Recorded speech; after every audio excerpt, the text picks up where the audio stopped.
our systems are having to massively upscale. I'm not involved in the complaints system myself, so I don't know the details of that. I've not heard those numbers before. But we have teams obviously dealing with all of these issues, and everyone is having to upscale. You know, the scale of our increase in members, our increase in councillors, our increase in MPs, and indeed in mayors is unprecedented and historic. The King of the North, Andy Burnham, now heading for number 10. He leaves a vacancy in Greater Manchester. The election to replace him as mayor takes place at the end of July.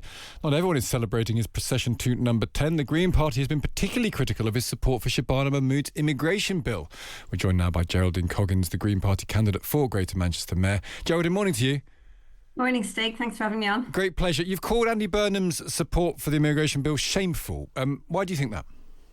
Absolutely. I mean, this bill is about breaking up families. It's about telling people who've been here for many years that they're not part of our community. And we in the Green Party are here to support all our communities. You know, as the first Green Mayor of Greater Manchester, part of my aim will be to celebrate our diversity. You know, this city region is built on the work of generations of migrants and all the different communities who have come here.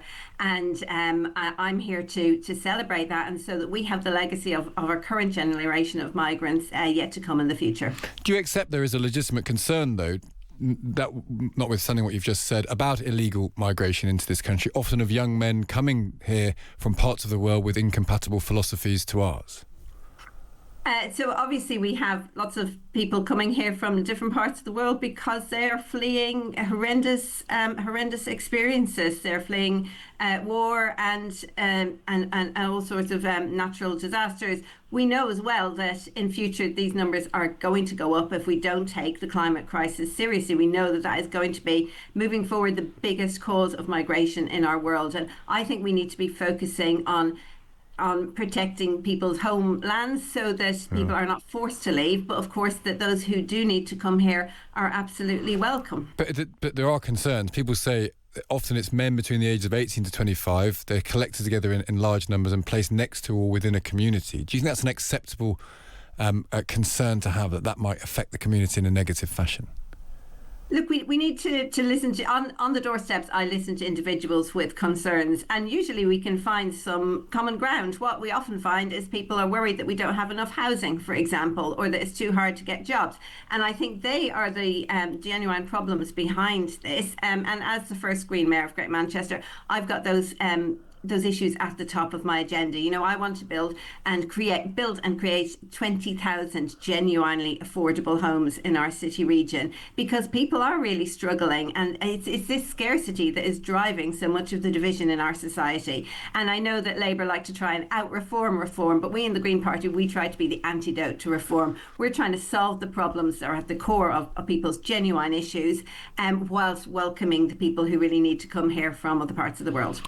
You have aspirations to be the Mayor of Greater Manchester. The Green Party generally is more significant in our politics than it ever has been. It means it's being scrutinised more heavily. That can bring difficulties, can't it? The Times reported this week that you had more than 100 complaints in the last year against your members for wrongdoing and have resolved only 18. Do you accept that you're not quite a fully professional party? So you probably know, Stig, we've had an enormous increase in membership in the last year, from I think something in the 50,000s to well over 200,000 at the moment.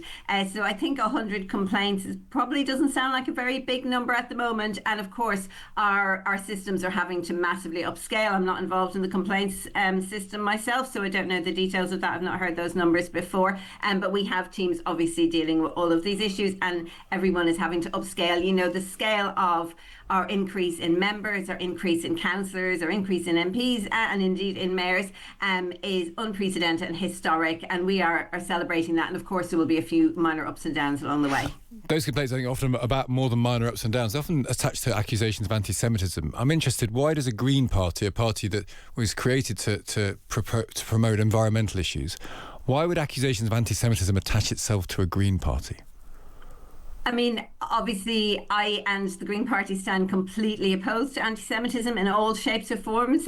We oppose all sorts of prejudice and discrimination. And again, unfortunately, there have been a few small issues, and with our enormous increase in members, and they have been dealt with, I believe. Well, they haven't been dealt with. I'm saying there's 100 complaints. You've only resolved 18 of them, so they're not being dealt with. So I'm not aware of 100 complaints about anti-Semitism, as I said. So the point is that we are completely opposed to anti-Semitism. Of course, we criticise the actions of the current Israeli government, as we think all parties should. We are calling out the genocide in Gaza and calling for the incoming Prime Minister to take serious action on it, to stop selling arms, to stop sharing military intelligence. And that, of course, is quite separate from we absolutely want to support all our communities. I knock on doors here and I speak to members of our Jewish community, and I know how afraid they are feeling, how unsupported they are feeling in this country right now. And as your first Green Mayor, it will be my responsibility to support all of our communities, and absolutely I put the Jewish community at the heart of that, and to be there and to listen to the issues and do everything we can to make sure that every Jewish person in our city region and in our country feels welcome and that they belong. I mean, you chaired the conference, the Green Party conference, where the issue that was debated, that Zionism is racism. Is that an acceptable idea to have for people who in your party to make the bold comment that Zionism is racism? So obviously in Green Party conference we can a small number of people can propose any issue, and yes, I was the chair of that, so I was asked to chair that. In fact, I was asked to chair a little bit of the discussion. We have a very complex process in the Green Party about how we work through motions. Do you agree with it? Do you think Zionism is racism?